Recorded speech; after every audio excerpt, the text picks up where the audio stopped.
Chapter 4 of A Stranger at Home. When I woke the next morning, I resolved to visit my friend Agnes. Except for the previous summer, when she was with her mother, we had not spent a day apart in 2 years. Now, between her mother's rejection of me and my own fears of the Dubillac, it seemed as if we would never see each other again. After breakfast, I followed my father outside and stood quietly while he prepared his tools to chisel the logs. "What is on your mind?" he asked me, seeing the determination on my face. "I would like to go play with Agnes today," I told him. "Your mother wants you close to home, with the stranger around." "Do you think he is the devil?" I asked. "No," my father laughed. "I don't think he's the devil." "Where did he come from?" "I'm not sure. Some people say he traveled here with one of the Klinkenbergs who stole a boat from the States, and others say he was a whaler but was left behind. I don't think anyone really knows." "Why is he still here?" "I don't know. Maybe there was trouble back where he came from." "No, why is he still in Tuck?" I asked. "If he has his supplies, why doesn't he leave town now that he has what he needs?" "Maybe loneliness. When you spend a lot of time out hunting and checking the trap lines by yourself, it can be very lonely. I imagine he just wants to be around people for a while." "So he's here to be around us, even though no one wants him here?"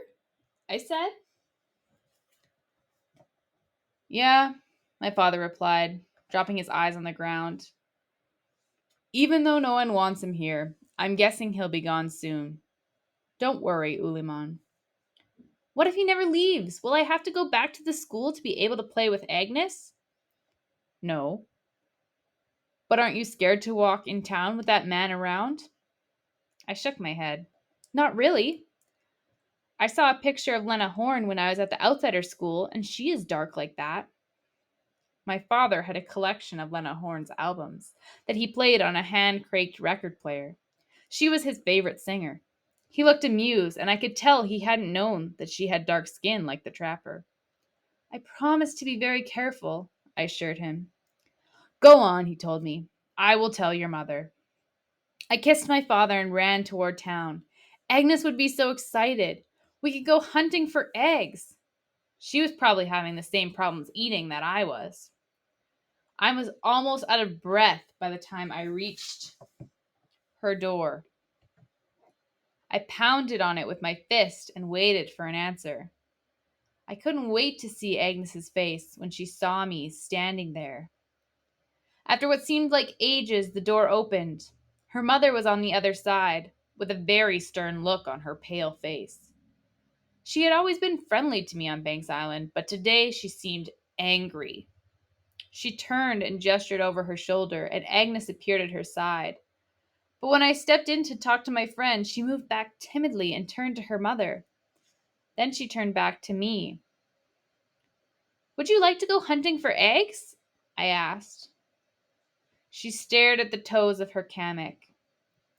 "I am not allowed." I stared at her, trying to determine why her mother would not allow her to come with me. "If it's because of the dark stranger," I said at last, "we can play here. We don't have to go out." "It's not because of the stranger," she said. "It's because of you." Her words took the breath out of me. I groped to say something, but my thoughts and emotions were fast runners that I could not tame with words.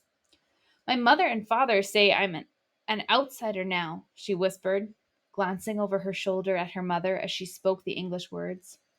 "They do not want me playing with children like you, children from the school. They don't want me speaking English or praying or doing anything like a white person." Agnes had gone to the school for much longer than I had because her mother hadn't been able to care for her. Yet I remembered Agnes speaking Inuvialuktun on rare occasions at the school, though it was forbidden.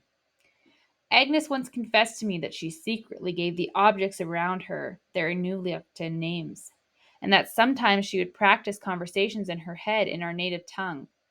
Because of this, she had not forgotten how to speak the language. Whereas I had been so eager to learn the new ways, I had not thought to hold on to the old ones.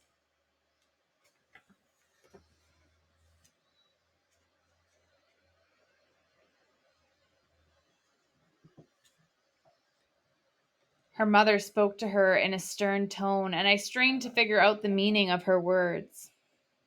I'm sorry, Agnes said, giving me a half smile and blinking back tears as she closed the door. I walked down to the point. It was the closest I could get to Banks Island without a boat. I didn't want to go back to the tent, where I only disappointed my mother and could barely speak with my sisters. I didn't want to tell my father that his daughter was not good enough to play with her own best friend.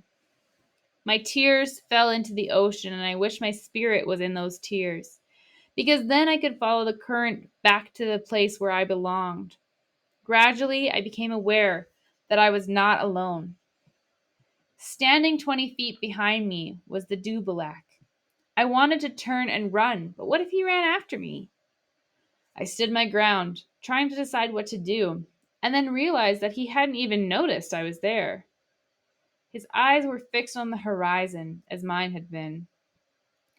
I knew I should try to sneak away, but curiosity held me to the spot. His massive shoulders were slumped forward, and his entire body breathed longing. I wiped my tears on the sleeve of my parka and straightened. He didn't look so much like a devil at this distance. Some of the nuns at the school in Aklavik looked far scarier than he did, and in his expression I saw something I recognized: homesickness. In that moment, he turned to look at me. I sucked in a quick, startled breath and stood frozen in my hammock. He looked at me, and the corners of his mouth flinched, as though he wanted to smile, but had forgotten how to do it. Then he turned away and set off toward the village.